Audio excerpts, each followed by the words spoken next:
نمازوں کے اندر خشوع و خضوع کسے کہا جاتا ہے؟ حضرت حاتم کا واقعہ آپ نے سن رکھا ہے، مفسرین اس کی تفسیر میں لکھتے ہیں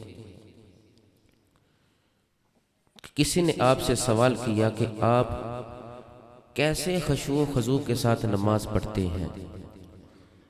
تو حضرت حاتم کہنے لگے میں اتنے خشوع و خضوع کے ساتھ نماز پڑھتا ہوں کہ جب مصلی پر آتا ہوں تو سمجھتا ہوں پل صراط پر کھڑا ہوں،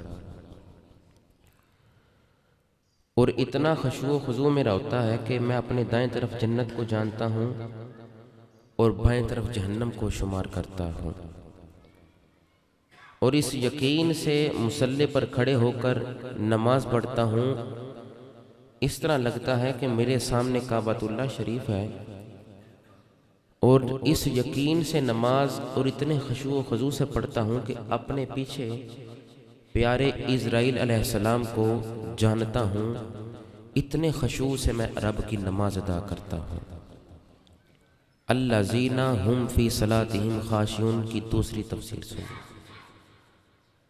حسین بن علی نام سن رکھا ہے، مولا علی کا بیٹا ہے۔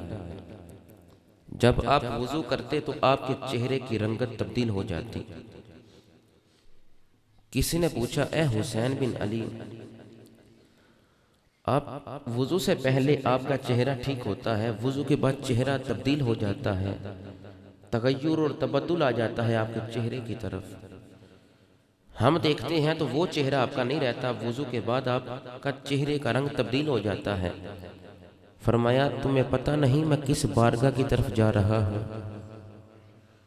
کس بارگاہ میں کھڑا ہونے جا رہا ہوں؟ الذین ھم فی صلاتہم خاشعون، کہ جو اپنی نمازوں میں خشوع و خضوع اختیار کرتے ہیں۔ قرآن کہتا ہے قد افلح المؤمنون، مومن وہی کامیاب ہیں۔ اب دیکھیے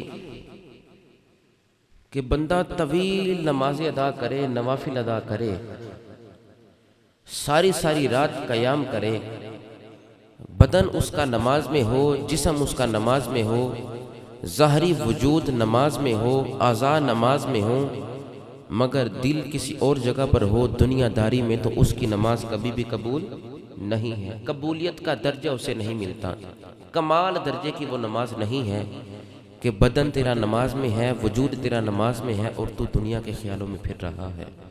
میرا اس شہر عداوت میں بسیرا ہے جہاں لوگ سجدوں میں بھی لوگوں کو برا سمجھتے ہیں۔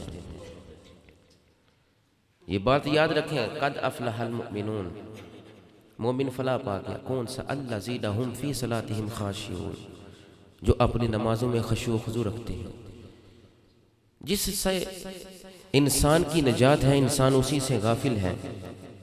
آقا علیہ السلام نے ارشاد فرمایا ان اول ما یحاسب به العبد یوم القیامۃ من عملہ صلاتہ فإن صلحت فقد افلح، او کما قال علیہ السلام۔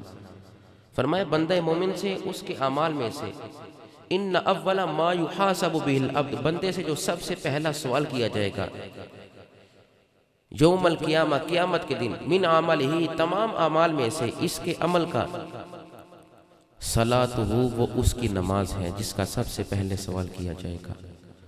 فإن صلحت فقد افلح، جس کی نماز ٹھیک ہوگی وہ فلاح پا جائے گا۔ قرآن کہتا ہے قد افلح المؤمنون، تحقیق مومن فلاح پا گئے۔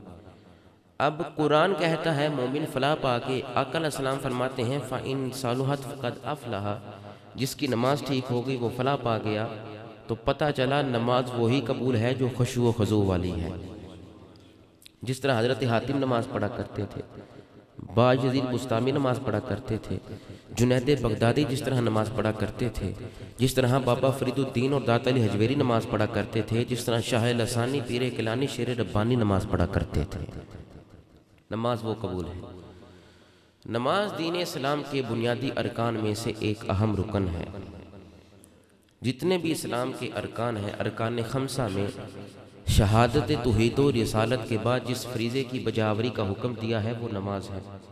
تو نماز اسلام کے بنیادی ارکان میں سے ایک اہم رکن ہے، اور نماز کی فرضیت قرآن و سنت اور اجماع امت سے اس کی فرضیت ثابت ہے۔